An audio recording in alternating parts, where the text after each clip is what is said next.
Isa nang ganap na typhoon ang bagyong Marce. Parehong ruta raw ang tatahakin nito sa nagdaang bagyong Leon. Pero ang kaibahan, mas malaki yung posibilidad na mag-landfall po ang bagyong Marce. Para bigyan ng mukhang balita, Mobile Journal, Francis Orso. Katatapos lang ng bagyong Christine at bagyong Leon. Pero heto naman ang bagong bagyong Marce na malamang sa malamang magla-landfall sa Northern Luzon.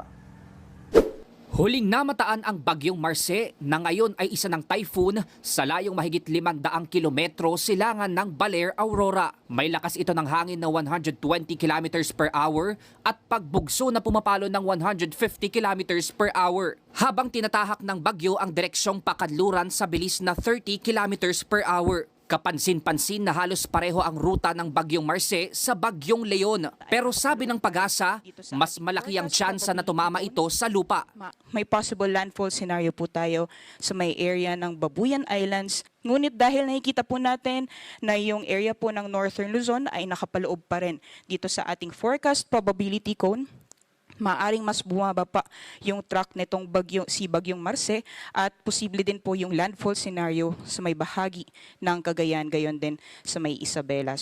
Kailangan yan paghandaan dahil posibleng magtaas ang pag-asa ng signal number 4 lalo ngayong isa ng typhoon ang bagyo. Ibig sabihin, ang lakas ng hangin at ulan magiging mapaminsala at kahit malayo pa, asahan na ang katamtaman hanggang sa paminsanang mabigat na buhos ng ulan sa ilang lugar na sakop ng buntot ng bagyong Marce. Yung mga kaulapan na dala po nitong si bagyong Marce is mostly concentrated or mas malapit po sa sentro nitong bagyo. Posible po yung magiging maulan ng panahon, especially po sa areas ng Bicol region, sa Quezon, gayon din sa Cagayan Valley, Apayao at Kalinga ngayong araw. Naka-red alert na rin ang probinsya ng Cagayan. Ayon sa Cagayan PDRRMO, pinaghahandaan nila ang posibilidad na mas matindi ang epekto ng bagyong Marce kaysa sa dalawang nagdaan na bagyo. Kaya inabisuhan na ang mga barangay at first responders. Sinisiguro rin nila na may sapat ng supply ng ayuda para sa mga maaring masalanta ng bagyo.